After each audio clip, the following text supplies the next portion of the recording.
અમરેલીના ખાખરિયામાં પવનચક્કી ધરાશાયી થયાની ઘટના બની છે। ટ્રાયલ કરતા સમયે આ પવનચક્કી ધરાશાયી થઈ ત્યારે આ ગંભીર બેદરકારી હાલતો સામે આવી રહી છે। અમરેલી બાબરાના ખાખરિયા ગામની સીમ વિસ્તારમાં આ મહાકાય પવનચક્કી ધરાશાયી થઈ છે। ખાનગી કંપનીની આ બેદરકારી સામે આવી। જો કે 2 મહિના પહેલા આ પવનચક્કી અહીં ઊભી કરવામાં આવી હતી અને આ દરમિયાન આજે ટ્રાયલ કરતા સમયે આ પવનચક્કી ધરાશાયી થઈ છે। પવનચક્કી તૂટી પડતા મોટું નુકસાન પણ થયું છે અને થોડીવાર માટે જો કે અહીં અફરાતફરી પણ જોવા મળી હતી। તો અમરેલીના બાબરાના ખાખરિયામાં પવનચક્કી ધરાશાયી થવાની આ ઘટના બની છે। આખી પવનચક્કી ધરાશાયી થઈ છે। જો કે સારી વાત એ રહી કે આ ઘટનામાં કોઈ જાનહાનિના સમાચાર નથી।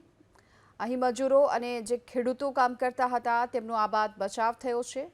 વધુ વિગતો મેળવીએ। સંવાદદાતા હરીશ આપણી સાથે જોડાઈ ચૂક્યા છે। હરીશ, આ પવનચક્કી તૂટી પડી છે તેને લઈ શું વિગતો?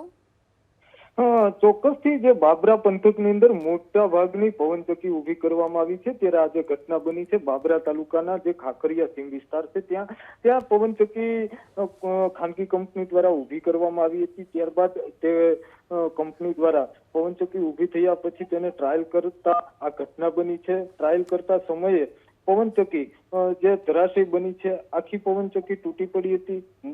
કંપનીને પણ મોટું નુકસાન પહોંચ્યું છે। ત્યારે મોટી સંખ્યામાં આસપાસના વિસ્તારોમાં મજૂરો, ખેડૂતો જે ખેતી કામ કરી રહ્યા હતા ત્યારે આ પવનચક્કીની દુર્ઘટના ઘટી હતી, પરંતુ સદનસીબે કોઈ જાનહાનિ થઈ નથી। ત્યારે આ બાબરા પંથકમાં મોટી સંખ્યામાં પવનચક્કી નાખવામાં આવી રહી છે। ત્યારે આ નવી પવનચક્કી ઊભી થઈ રહી હતી અને તે દરમિયાન આ ટ્રાયલ કરતી સમયે આ દુર્ઘટના ઘટી છે। જી આભાર આપનો આ સમગ્ર માહિતી બદલ। જો જે પવનચક્કીનું ટ્રાયલ કરવામાં આવી રહ્યું હતું અને એ દરમિયાન આ પવનચક્કી ધરાશાયી થઈ।